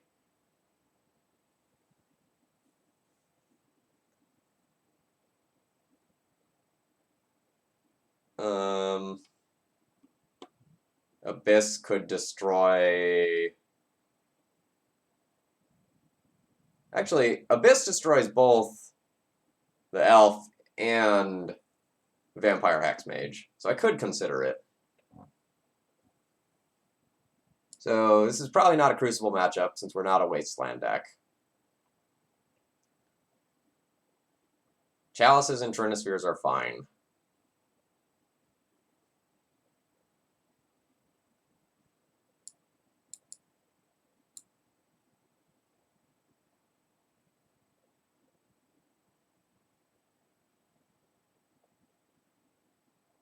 What's not good?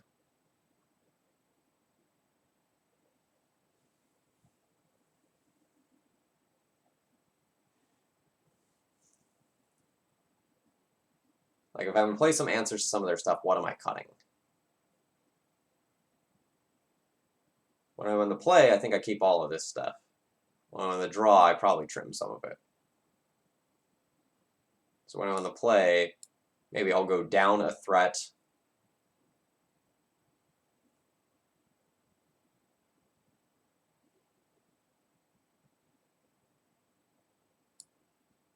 Down a curse. Don't play Ballista. Trim one land. And call that good.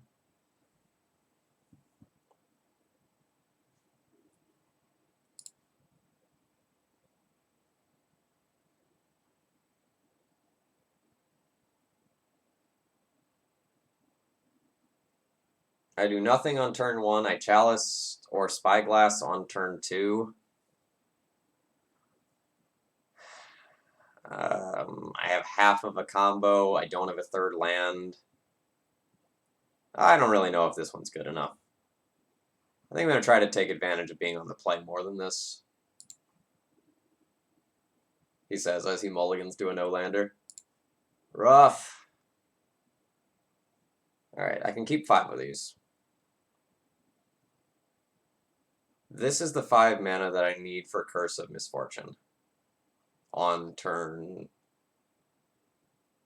2? 3 mana, 4, 5 mana. Turn 2, Curse of Misfortune. Yeah, we'll keep this. So I'll put back this and this, and I can still open on the ley line as well.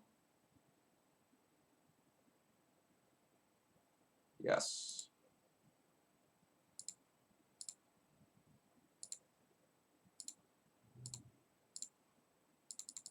Duress or Thoughtseize is really a kick in the pants with this hand, but I have no real way to play around that.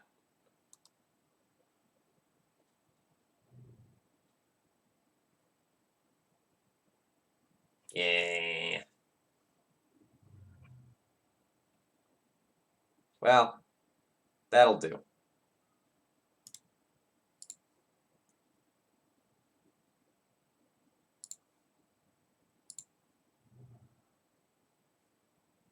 I don't think I have any reason to float mana,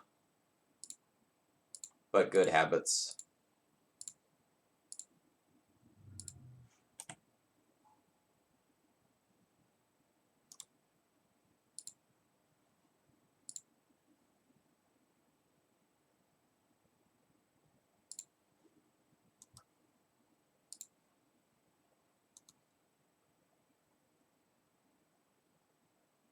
So we take the liquid metal coating there, so that it essentially forces my opponent to use a discard spell in their turn and not actually commit to the board, while also threatening to just immediately end the game if I draw a mana source. So if I draw a mana source, I just get to Mycosynth Lattice and the game is over. Yeah, there we go.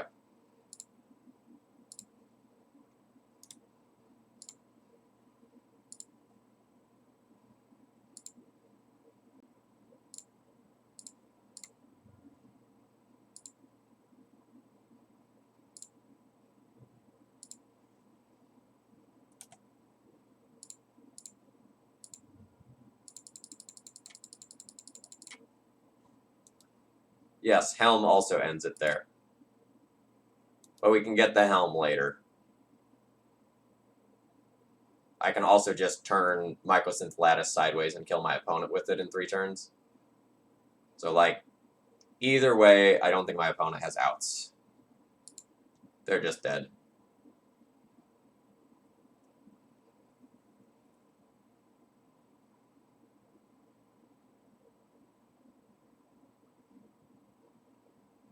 I guess Lattice is better because it doesn't lose to Force of Vigor. Okay. So when I'm on the play, I don't really like Trinisphere anymore. So I'll probably board a Curse back in.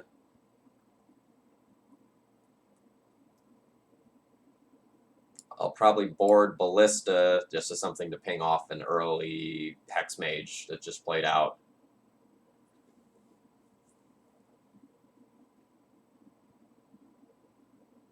And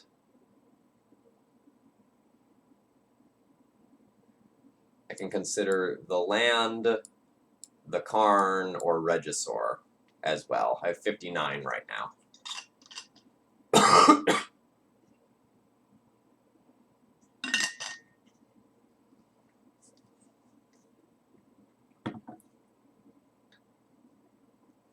So the issue with boarding in Dino when Bridge is important to the matchup, and when I'm also boarding in Abyss, is that like it just dies, right? So I'm not sure I actually want to do that. I think I'm just going to put my land back in. I think land and, well... So my opponent keeps using discard spells on me and taking my threat. So let's do that. Hello, hello, and welcome. Thank you for your donation, by the way. I don't remember which donation was you, but I remember that username, and I know that you donated. So thank you for that. The support that I've seen over the last couple of days really does mean a lot.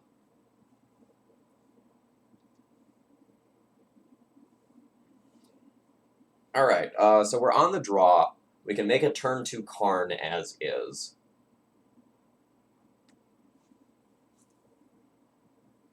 But the Karn's not super likely to stick around. But mulliganing to beat discard is sort of awkward. And I would be super ecstatic with this as a 6-card hand. So I think I just keep it.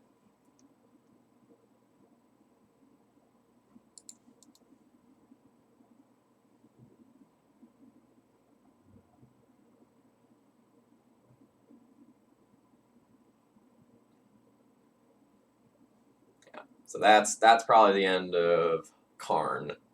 But we'll still get to Tomb and Signet on turn 1.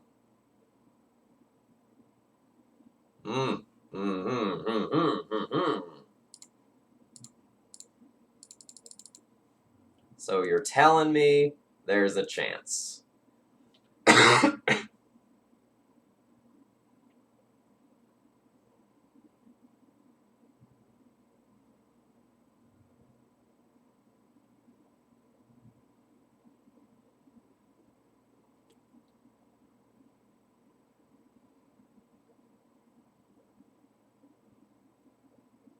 So I think the most important thing here is not just dying.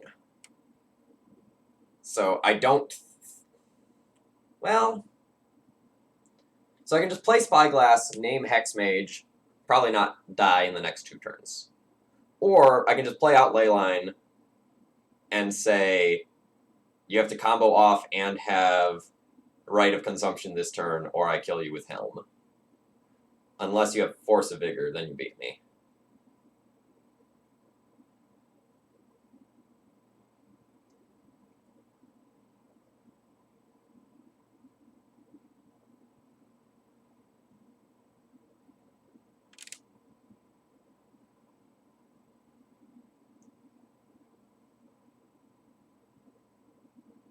So my opponent would need Force of Vigor and Green card to beat me, or Depths plus Right of Consumption to beat me. Or Wasteland is very good too.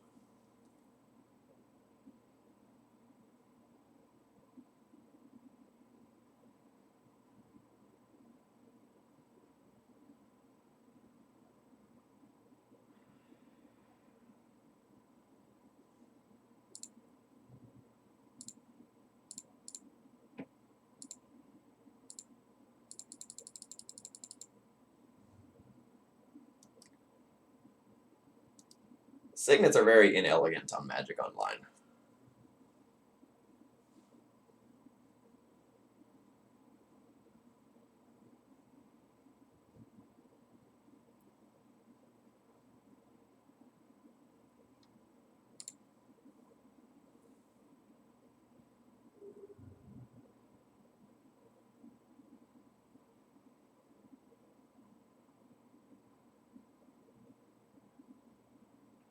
Okay, that's another way to buy a turn. That's fine with me. I don't need to float the mana.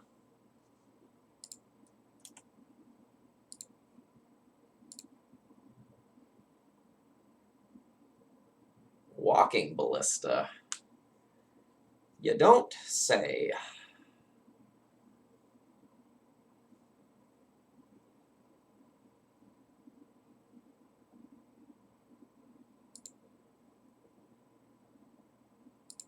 So now I think we're going to slow down the pace of the game a bit. So let's go Sorcerer Spyglass, see what's going on over there. It is another Vampire Hexmage and the Dark Depths.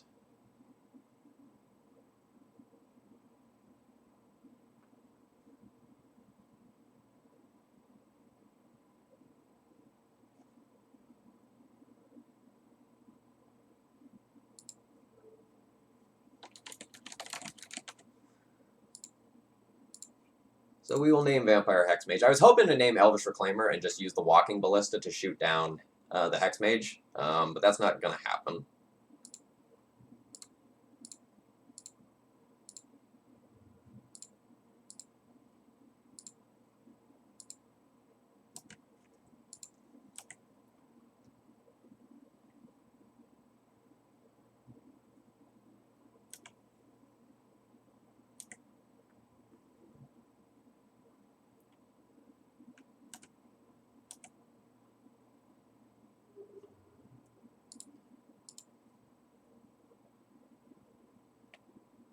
All right, there's our win.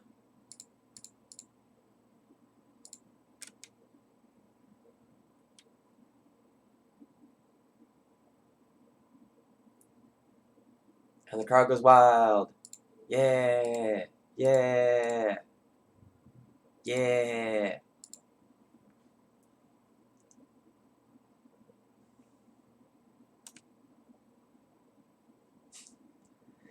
Got him.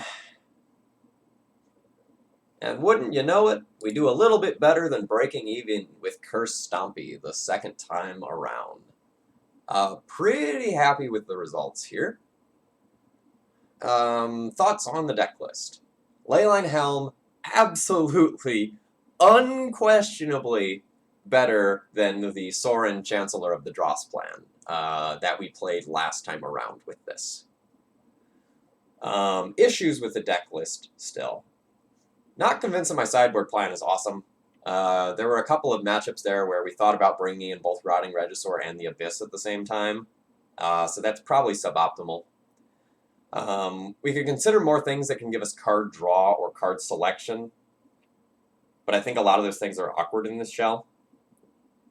So, for example, Infernal Tutor is often played in these sorts of decks, but if we draw some of these big, expensive things that I can't actually cast, either for mana or for colors, then that doesn't actually do what I want it to do.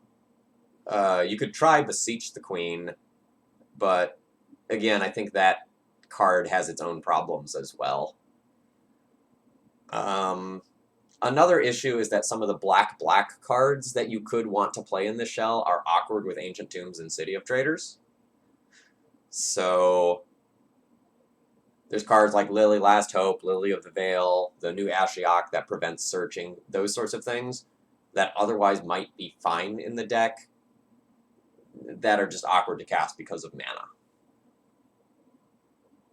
But we definitely made improvements on the deck list between this stream and our previous stream. So overall, happy with that. So I got a donation during this stream. So I see a donation, but I don't see a deck list with it.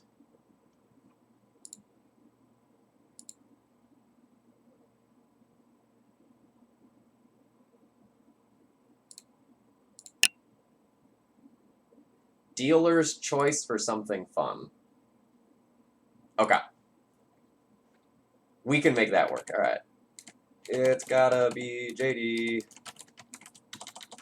Dealer's choice, quote, something fun. I don't know what that is yet, but I'll find something. I'll probably wait a little while on that one. So that'll probably be a little bit of time out, probably 2-ish weeks out. I'm gonna give time for new decks to surface. Most. Yeah.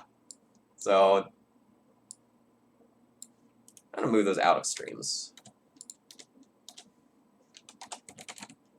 Other things. So those are other things. So roughly 12 posts is probably tomorrow. Painter's probably Saturday. High Tide's probably Monday. Pink Present will be Thursday if we get donations for a Thursday stream next week. Stasis will be Saturday. Yeah, so we're probably looking about 2 weeks out for that.